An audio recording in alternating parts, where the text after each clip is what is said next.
All right. Today I have an amazing friend of mine on the podcast, Michael Neal. This will be our second video that we're doing. Man, Mike, thank you for coming in.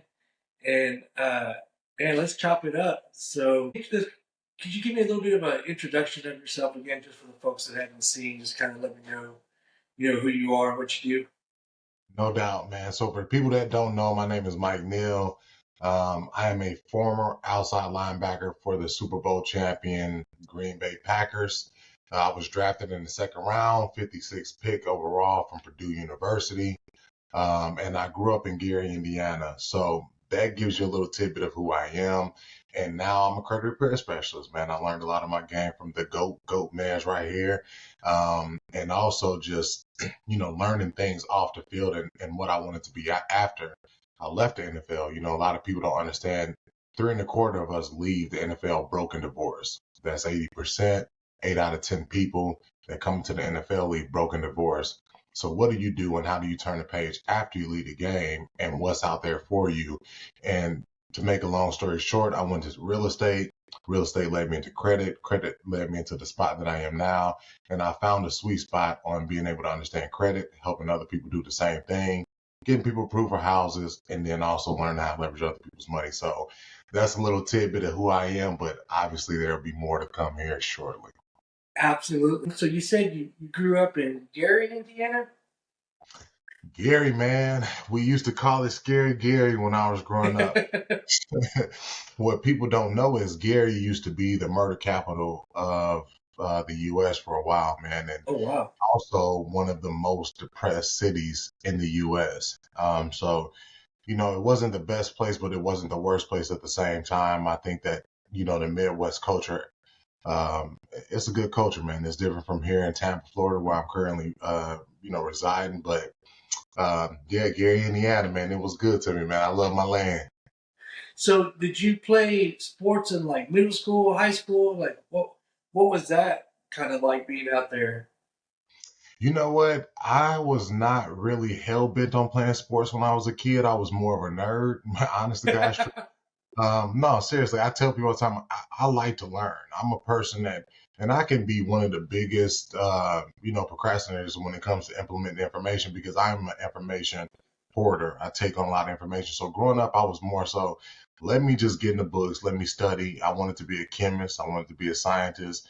Then I kind of led that all the way up into wanting to be an architectural engineer when I was going to go to college. But growing up, sports wasn't that number one thing for me. But who I am as a person, being type A, OCD, perfectionist, anything that I felt like, I wanted to do, I was going to put all 10 toes in it, man, and go all gas, no brakes. And that's just how I am. So the competition thing, when I actually started to compete, that became easy for me because genetically who I am and chemically how I am, I guess, it was easy for me to make that transition. When did you start playing football? I guess I should say.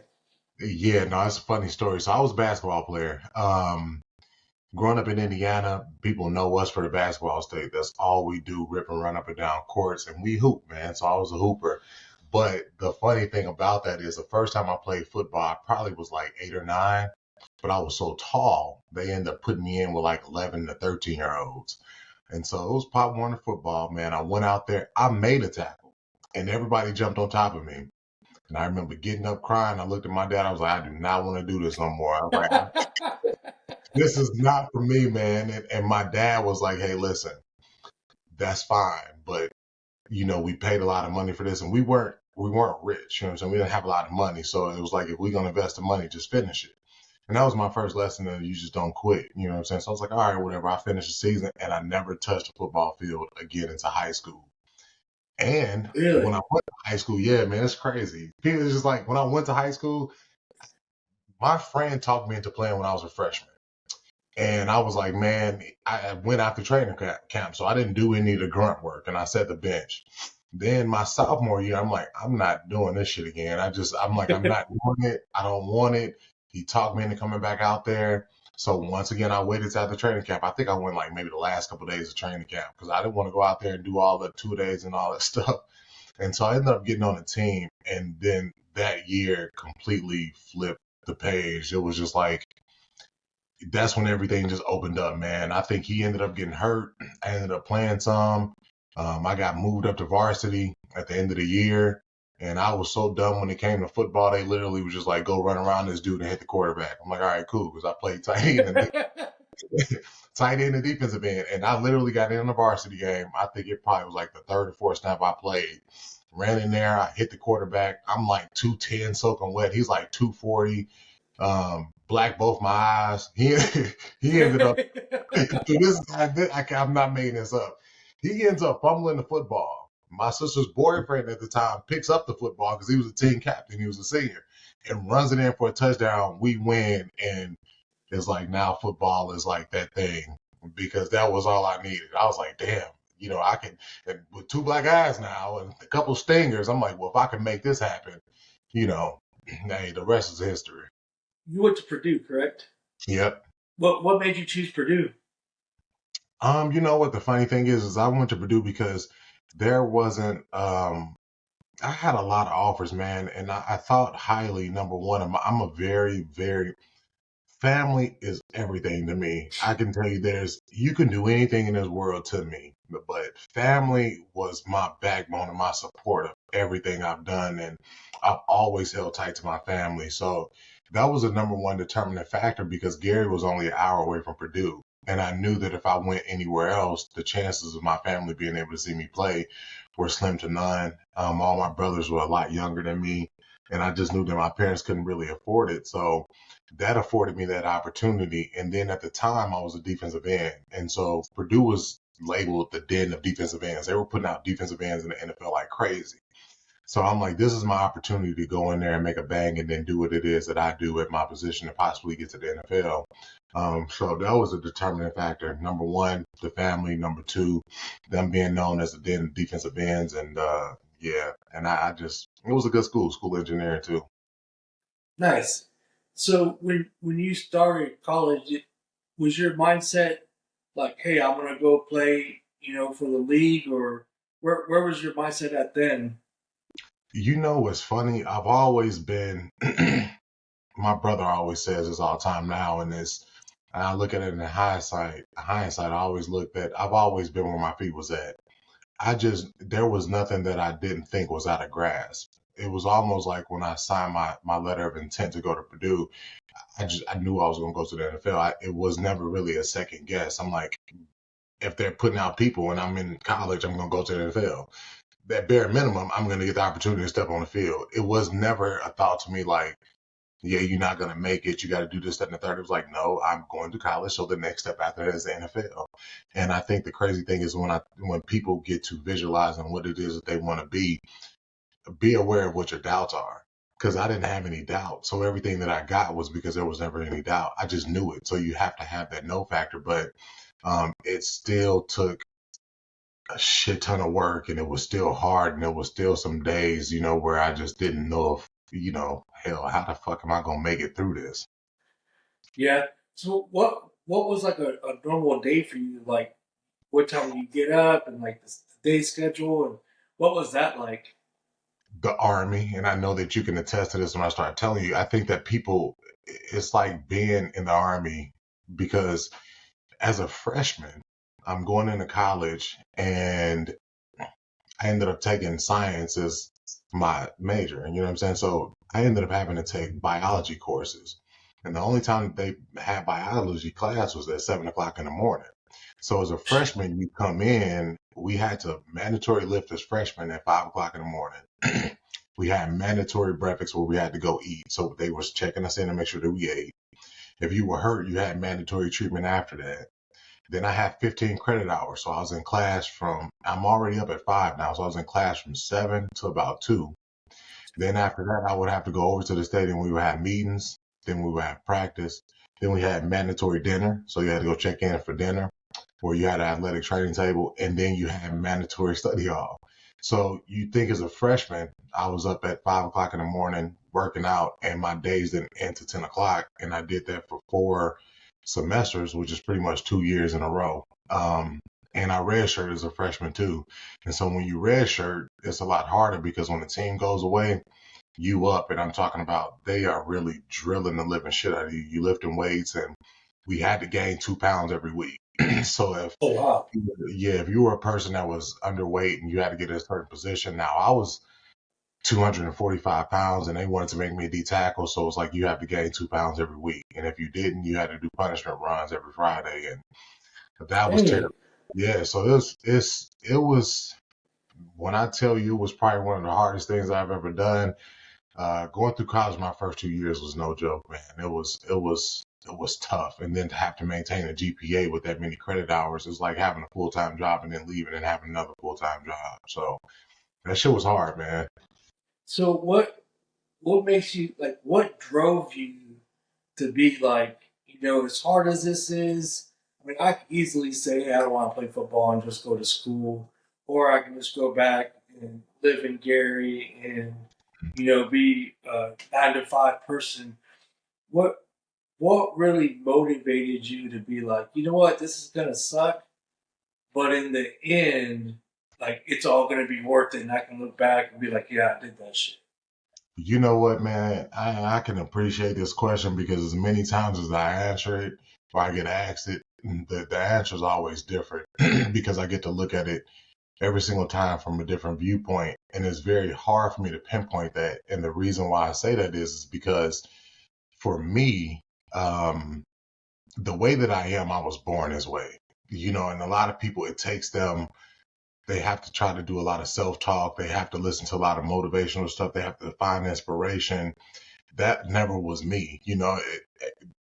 Just like I said from the beginning, whatever it is that I decided to do, I was just gonna fucking do it. I mean, it was no other way out of it. If I get a full ride scholarship, I'm going to get my degree. You know what I'm saying? It's what I wanted. It was for nobody else. It's what I wanted. And if I went and played football, hell, I wasn't always a starter. Everything for me didn't happen right away. I wasn't a person that experienced a lot of instant gratification, and I had to compete. And you know what I'm saying? And so that me being a competitor and me not always being number one always drove me like, I want to be that guy. So what the hell do I have to do to be that guy? And that kind of propelled me through my whole career. And it was always me looking at somebody else and want to be where they was at. But honestly, when you look at it, it's the competition is versus you because you can't be somebody else if you can't identify where the fuck you're lacking at and how to fix that. Because if you can't fix yourself first, you have no chance to step on the field and compete with these other people. So it was always, I have to be better. I have to be better. I have to be better. And on top of that, like, I had a whole family at home that meant everything for me, and it was like I couldn't go there and let them down. I wanted to always lead an example, uh, for my brothers and just make my parents proud. So it was Yeah. easy. It was hard, but it was easy for me to keep that inspiration because, like I always say, motivation don't last, man. It's inspiration, and I was always inspired by the fact that number one, my dad actually had a shot to play in the NFL too, and he did. And Oh wow. you know, yeah, he didn't make it that far. He got hurt, and the injury kicked him out, and he didn't even last a whole year. So that was always the chip that I carried on my shoulder. I'm like, if my dad can do it, then I'm gonna get there, and I'm gonna do it too. So Nice. yeah. So when you're getting done with school and you're getting ready, for like the NFL Combine and getting ready for that, where was your mindset there? Were you worried, or were you just like, hey, I want to get this shit, like it's mine. I just gotta go grab it. Think it was a money factor. To be honest with you, it was just like, where am I going to go and make the amount of money that I want to make? But man, we can do this. This interview could go for hours because I can tell you that my senior year of college, I lost my grandmother, and that was hard because going into my senior year, she was dying, and I was going back home, back and forth, a lot to see her at the time. And so it was over a 4 week span to where, she had gotten this condition where it got bad. She died of cancer. And so I went home 4 consecutive weeks in a row. And then the one weekend I didn't go, she died. And so, that killed me. You know what I'm saying? It was like, it was tough because I knew that at that point in time, my mom actually had been diagnosed with cancer too. Um, and I knew that, my grandmother was our backbone. She gave us Yeah. everything. She was the money person if we needed it. She was always a person that was going to sit down and open the Bible. and my grandmother was on hospice, and she died in my bedroom because that's where she was at because I was in college. And so going into my senior year, I was pissed off, man. I was angry because I'm like, all I had to do was make it to the NFL to make money to get doctors to save her life, and Right. that killed me. Steven, it tore me the fuck up, bro. Like, and I'm like, if I can only get to the NFL, I'm like, God, if you could just keep her here for a couple months, let me get there. I know I'm gonna get there. I'll make the money. I can get her to doctors. And I felt like it was, to some degree my fault. And at that point, it was like, fuck it. I knew I was gonna make it. You know what I'm saying? Because I had everything going for me at the time. I had every scouted in the damn league and my practices, and we had other people on my team that was possibly gonna go in the draft years after that. And at that point in time, it was like there wasn't shit you can do to stop me, dude. I was fucking angry, like angry all the time, and that never really even left throughout my whole year, my tenure in the league. It just that stayed with me from that point on. So, um, I was blessed to be able to do it. So much more on the backstory of that, but I knew I was gonna make it, man. I had a lot of stuff going for me. So when you're actually there and you make it, like, does your mindset change gears? Like, okay, I can kind of chill, or is it just like, man, I gotta go harder so I can keep this? Like, how did that go? Well, I was a second round draft pick, and when I remember coming out, everybody knows Mel Kiper, man. Mel Kiper's sitting there talking shit on TV 24/7 about the draft. So I get a call right around the 52nd pick. I'm like, hey, this is Green Bay. We got the 56th pick coming up. We're probably going to draft you. So I knew 4 picks prior to me being picked that I was going to get drafted. So I'm standing on the phone doing all my interviews and stuff like that. And so when they go to announce the Packers pick, the Packers is on the phone. They're like, hey, we'll give you a minute. We'll just be quiet. We'll let you enjoy this time. So I stayed on the phone with them. I seen Roger Goodell walk across stage, and he's like, yeah, with the 56th pick, Green Bay Packers select Mike Neal, kid out of Green Bay, yada, yada, yada. Flash that shit over, show some of my highlights, flash over to Mel Kiper. Mel Kiper goes, I don't know why Green Bay's drafting this guy. He's at best a 5th-round draft pick, and he doesn't even fit their defense. And I don't know what this pick is about, but this really doesn't make any sense to me. And once again, I'm pissed off because this is my entry into the league. So I'm on, and my dad has all this shit recorded. So it's like I can't even make this up, and because he records everything, so he has all this recorded. And I'm, at the same time, I'm happy. My family's going crazy because I'm in the basement. My brother that now plays in the NFL was literally sitting right next to me when I got the phone call. He damn near picked up the phone because I had the phone sitting on the. And so it was just a cool moment, for me to do that. And then my family, my mom's crying, family's going crazy. Everybody from my whole city's coming down the street, coming out the house. And, it was cool. But that one little thing with Mel Kiper saying that, I walked into Green Bay's facility in 2010 and I was fucking angry every single day. I'm like, I'm gonna make you feel every single word or reason. Any fan that doubted me, y'all gonna have to feel what I feel because I'm not happy. I'm pissed off, and like Ray Lewis said, I'm pissed off for greatness. So when I got there, that chip was always on my shoulder. And then at the same time, because I was a second round draft pick, I had no choice. I had to show up. I had to play because they were going to play me because they needed me in the schemes that we were running. And, if anybody knows my story about throughout the NFL, I was pretty much hurt every single season with Right. injury.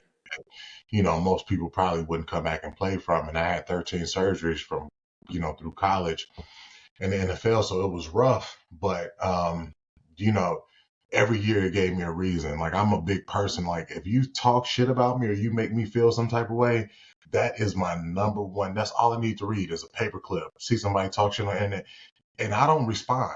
I used to be bad about it, but now I don't because my whole thing is that before I die, I promise you, everything that you done said or did against me, you are going to feel it, and I'm just gonna smile in your face because I'm gonna make you feel this shit until the cows come home, man. And that's, that was easy for me to stay there. But long story short, too, my mom was dying of cancer, and they didn't have any income. So I had no choice, in my opinion, but to make sure that I could be there and be a catalyst for my family. And that was another big reason why I was able to stay in for so long. You said your brother plays now. How much younger is he from you? The way that we spread out, I'm the oldest boy. Then I got one that's 6 years younger than me, 8 years, 10. He's the one that's 8 years younger than me. So at that time when you're in, so you're not only focused about like, hey, I gotta take care of the family and mom's. Little brother's gonna come and try and follow your footsteps. So what kind of extra pressure was that for you? Like knowing like, hey, he's gonna try to come and like I gotta bring it to kind of lead the way for him. You know what's crazy? I don't think that I felt any pressure from it, but I will tell you this. I kind of preach about this all the time when I try to drop lives and gems and stories and stuff. I always inspire people or tell people, understand your influence and understand who you influencing. And it may not always be something that you say, because none of my brothers were ever vocal about wanting to go to the NFL with me. They weren't really vocal about it, but watching what I did and the way that I conducted myself inspired my brother to do the exact same thing.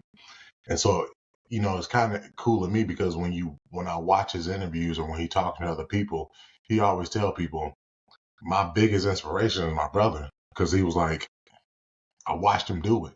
I watched him go through hell, and the dude never wavered. He kept his head up. He never even talked about it. And he was like, I could just look in his eyes and tell how hard it was for him. He was like, but that inspired me because I knew that if hell, I'm sitting next to my brother when he gets drafted, and now I can touch him. This is something I dreamed of, is watching other people on the TV. I want to go do that. My brother has way more of a passion for the game of football than I ever did. I did it because it was a means to an end for my family. He did it because he loved it. But the fact that I was able to work the way that I did inspired him. And he's always telling people, like, I don't know anybody that outworked this dude. He just don't stop. He never stopped. He's always telling me, he's like, Mike, you need to slow down. And I'm like, well, hell gonna freeze over, and it ain't gonna fucking freeze over no time soon. And so he's always like the biggest person in my ear, like, you need to calm down, you need to chill. And he's younger than me, but he already knows, like, why stop? I'm not gonna do that. And so it kind of influenced him and my other brothers, because they all went to school on D1 scholarships. Oh So wow. it's crazy. We all went to school on D1 scholarships. And that kind of paved the way for them. And I really didn't understand the influence it had on him until honestly this year, when it was probably like a couple years ago, but we had a real deep conversation when COVID hit and they couldn't go back. And I didn't really understand how it affected him, which is why we're going to do a podcast, because I could never understand from his angle. You know what I'm saying? My angle's a lot different and his life's different, but Right. you know, we inadvertently live the same way. So it's always cool for me to even sit back and listen to him talk about it. So it's cool shit, man. But it's cool watching him blossom, dude. It really is. He's already about to outplay my career, which it was supposed to be that way. And I'm happy for him. Nice. Yeah. So let's shift gears a little bit. So you're playing for the NFL, you're going through these injuries. Now you're leaving the game.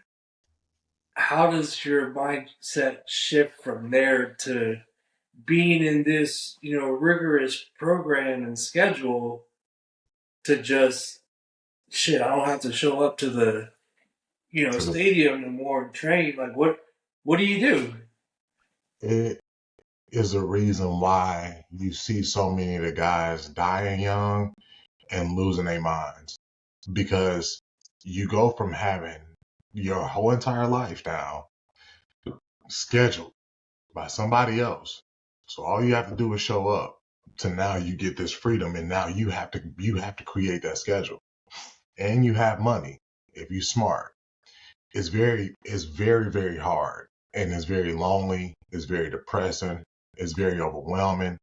It's terrible, to be honest with you. And I'm always going to uncover the ugly truth, because I get tired of listening to shit how people think that NFL athletes, oh, you got it great, you got all this money. Nah, it's worse. You leave that league, even from the time that you in the NFL league and you leave it, people look at you as an opportunity. you know how many, I've lost way more money investing in other people and asking people for help, or people telling me that they got an opportunity for me, than I lost when I was playing, because people use you for their own well-being. I'm a Super Bowl champion, so anytime somebody do this, not for nothing for this, but anytime somebody gets me on a podcast, who is it really helping? My name tagged with Super Bowl is gonna get you more likes and subscriptions and views than it would if you would sit there and do it on your own. And I'm not a fool to know that, but people always go, "Well, I got this amazing opportunity. I want you to jump on this, that, and the third. This is gonna help you out." And I'm like, no, that's not gonna help me out. You know, this is your own benefit. So you have to learn and conduct yourself in the real world, is what I could call it, because we live in a fantasy. Playing football, it's a dream. It's really a dream, but it's this much of that much of your life. So when you leave, you still got to live a whole life. And if you don't make smart decisions, it's tough. So for me, and the way that I walked out was I had to, because I had a hip injury that, I knew at some point in time I was going to have a hip replacement within the next 2 years. And I'm 26 years old, 27, leaving the game. Who you get told you got to have a hip replacement at 27? You're like, what the fuck, man? Like, so, and then I had kids, young kids. So it's like, I saved up enough money, I can go be a dad. And for 2 years, I sat there and I had no clue what the fuck to do. But I was smart with my money too. So it wasn't like we were spending a lot of money. We just vibed the hell out, man, honestly. And then I was able to finally start looking like, okay, let me create other opportunities and find a way to make my money make money. So, I'm not one of these stories. So it's a very, very difficult transition. And I encourage guys now, I wasn't big on it, but go to therapy. The NFL offers it. Go talk to somebody, because if you don't, you'll be talking from under 6 feet under, and that's real shit. Nice. Yeah. Man, I understand, like, when me leaving the army, being on, like you said, it's a schedule. They tell you what to do all day. And, I remember waking up the day after I got out and I was like so lost. I was like, damn, what do I do? Like, I don't have nowhere to go. Yeah. Like, I was Nobody lost. understand, yeah, nobody understands you. You know what I'm saying? Like, nobody understands you, what you go through. Nobody understands the army. So you don't have an outlet to go talk about this shit. You just have Right, to assume the role of, oh, I'm gonna be a dad and I'm about to go get a job. Like, no, that's not how this shit works in my brain, because I'm not wired like that. So you literally, like you said, just like lost. You don't. And I put a fucking post out the other day. I bought a house and didn't know shit about interest rates. You know what I'm saying? I bought a house. I didn't know a damn thing. And I lost so much money my first year buying a house, because you think that you'll be protected, but nobody tells you all the shit that you got to go through when you buy a house. There's nobody guiding me through buying this house. There's nobody guiding me on how to live life. There's nobody teaching me how to be a damn dad. Now, obviously, my parents are there, but at one point in time, I even had this conversation with my mom. I'm not disrespectful. My mom is my backbone, but I told her, like, how could you tell me anything when you don't even know what I've been going through? We live two right. completely different lives. Like, you don't understand what this feels like. So it was even hard. At one point in time, it was like I was shutting my own mom down, because I'm like, what advice can you give me? You never walked a day in my shoes. And it wasn't Right. disrespectful, just a real ass conversation. But she's a woman of wisdom, and she's always held my best interest at heart. So, we was able to maneuver through it, but it's difficult, bro. So, having overcame all that, you know, growing up in this town that doesn't have a lot of opportunity to go to college on a scholarship, to go to the NFL. So, share with us a little bit more of what you're doing now. Like, how did you get into what you're doing now to help folks? Yeah, man. I so when I left, I wanted to be a real estate investor. When I found out what I really wanted to do, I was like, okay, I want to invest in real estate. I want to buy rental properties, which I never even did, to be honest with you. I did, but in a different way. I wanted to be a real estate investor, and I wanted to learn about real estate. So the guy that I bought my house with in 2015, I sat down with him. There was a former Buccaneer player by the name of Vincent Jackson, who had, God rest his soul, he's passed away now. Um, honest to God's truth, and now hopefully I don't get no backlash for this, but Vincent committed suicide at 37. I'm 37. And I always tell Oh, people all the time, I look at that because Vincent is a Hall of Famer. He's a multimillionaire, but nobody knew what he was dealing with. And this is Right. the sad truth of he got a whole real estate company. They were doing good, but this is the sad truth of you always got to be able to pick your brother up, especially when we leave the NFL, because you don't know what these people are dealing with. But I met with him and my realtor at the time to talk about investments. They both encouraged me to get my license. So I went and got my real estate license and quickly found out that real estate as a realtor was not something that I was interested in because I wasn't a salesperson. I wasn't about to get on the phone, cold call people, door knock, and do all that shit. So that was tough for me because I spent, a year paying all these coaches and stuff that I never really paid attention to because my heart wasn't in that. Now, did I do good in real estate? I did because I had a pretty decent team and I'm still licensed, but I got over into creative finance. So that's where I learned how to buy houses subject to lease options, the rent to own whole game like that and wholesaling. And so I kind of went all in with that. And, how I ended up falling into credit was twofold. I wanted to get business credit so I can scale my operations and become a wholesaler and do all that stuff and get more doors. And I needed to fix my credit. So I paid two credit companies that didn't do jack shit for me. I wasted about $4,000 and that kind of pissed me off. So I ended up buying a course, learned how to fix credit on my own to build my business credit. And at the time, I had a girl that was buying a house. She had student loans. I had learned about student loan consolidations. I looked at her credit report, did some shit had nothing in credit repair, just told her how to do it. She gets approved. She's like, hey, I'm gonna send you some people. And I'm like, hold on a minute. Like, I don't do this shit now. Like, I know how to fix my own, but I don't know how to fix anybody else's. So me being me, found CRC, went in, paid for all their master classes, learned all that shit. I paid for mentorships. I think in my first year doing credit repair, I spent over like $70,000 in education just to learn it because I'm like, I want to learn how to do it. And just the pride and joy of being able to see people finance a house, finance a car, drove me. And so it just turned into a whole business, man. And then lo and behold, literally, I think I was probably a couple months in the game, maybe even 8, 9 months, and I ran into you, dude. So it was like, the rest is history, but I love it because it's like I said now, some of it sucks dealing with people, but at the end of the day, Right. like people that really want it and they grasp it and it does good for them and they're able to be patient and go through the process, is worth it, man. It's worth it. So I love the credit repair space. I'm still a licensed realtor, taking my brother to buy a house soon.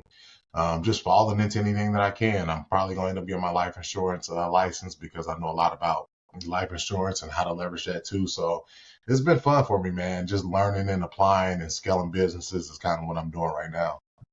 Nice. So the credit repair, that's First and 10 Consulting, correct? Yes, sir. So that's the name of my company. It's got the shield, the logo, First and 10. I try to tell people when you come into a football game, I explain this shit to people like how I know it. When you're in football, for us, the first 12 plays of a game matters the most. Or if you're offensively thinking, you want to sustain a 12 play drive, right? So you start with First and 10. So if you can sustain 12 play drives, the opportunity you scoring is going to be very, very high. But if you look at credit repair companies, what do we tell people? This can take up to a year. So we're going to Right. start with one. That's first down. So now we got to be able to get to 12 drives. We got to go through 12 drives to be able to score. We can score a touchdown on drive one, round one, or it may take us around four. We might score a touchdown, or we might have to go the distance to sustain this 12-yard drive. But eventually, the chances of us crossing that line, getting that touchdown, hitting that field goal is you buying a house, buying a car, whatever the case may be. So I took it and ran with it, man. It was First and 10, and that's what we call our company, First and 10 Consulting. And, I use those analogies because they work for me, and people that watch football, which is a lot of people, they kind of understand it. And they make them feel at home, too. Nice. So you're down there in Florida, right? In Tampa? Tampa area, man. I've been here since 2009. So folks need their help with credit, or they're local, they need help with purchasing a house, looking for a house, they can reach out to you as well. Absolutely, man. My door is always open. We take referrals. We work with a lot of lenders. My target primarily is homeowners because I am a licensed realtor. So it's a lot easier for me to help out the lenders and realtors in my area and in my brokers too, because I get a lot of referral business for them. But any credit, anything credit wise, we can 100% help. So if you're local in the Tampa area, if you're not, no matter where you at, except for Georgia, we can definitely do some things to help get your credit fixed. But yeah, man, I love it, dude. We 10 toes in it, bro. Awesome, man. Well, I'm definitely going to put the link for your credit repair company in the description. Let people know how to get to you. Um, Man, I really appreciate you coming out and chopping it up with me, man. Any last words of wisdom for folks that are just kind of lost, don't know, where they want to be, like coming out of high school or even 40 years old, just be like not knowing what they want to do. Any advice for them if somebody's feeling lost? You know what I do? Number one, I have to say thank you to you, Stephen. And I told you this when we talked. You probably only gonna be one of select few of podcasts that I do. Get a mentor. If I have to advise anybody, get a mentor, and that's exactly why I'm able to jump on this call with you. Number one, because I respect everything that you do. You've never closed the door on me. Anytime I've hit you up randomly, even if we haven't talked for a long time and asked you for advice, you've always given it to me. We might lose touch, but every time we get back on, it's definitely a vibe. So get a mentor and get a trusted mentor, somebody that actually cares, because it's hard to find those people that care and that won't take your money. And I'm big on that. Number two, I do have something for you if you're feeling lost and if you're trying to figure out where to go. And it piggybacks the whole mentor thing. Kind of a little story, but my son's growing a plant right now. So he grew one. We killed it. We overwatered it. We left it outside in the rain, killed it. And so we got another one and we planted it in the house. And so this thing sprouted over like a week span. And so every day he's looking at it and he's asking me, why am I turning the pot? Well, it's in the house. Plants grow towards light. And I always tell him, like, now we got to pay attention to how we water it, because he goes, how do you water this plant? Should we water it every day? And I'm telling him, like, so you can't overwater it because you're going to kill it. And so if anybody's stuck in life, think about this plant analogy. If plants grow to the sun, it's growing towards light because it needs to grow. You got to find your light. You know what I'm saying? That light is going to be somebody that's been there, that's done it, the mentors, and they're going to pull you. They're going to grow. They're going to give you the energy that you need. And also, don't be an information hoarder. I told you I was. And that's how businesses fail. It's so much information that we can't focus on one thing, and we overwater our plants and we kill them. When plants grow, you give them a little bit of water, you fill the soil. When it absorbs all the nutrients, then you know it's time to water it again. Take your bits and pieces of information, go to your mentors and grow. And then when you feel like you've learned enough and you master one thing, go to the next. If there's anything that I can tell you, that's the fastest way, the easiest way to grow. Focus on one thing, get you a mentor, know where your light's at, and don't overdo it, because if you do, you'll plummet fast. So that's the best advice that I can give you. Take it for what it's worth. Free game. And like I said, Steven, if there's anything that I could ever do for you, bro, I truly appreciate it, man. Thank you for always being there, and I appreciate that. All right, man. Thank you, and we'll chop it up again soon. Absolutely, man. Anytime.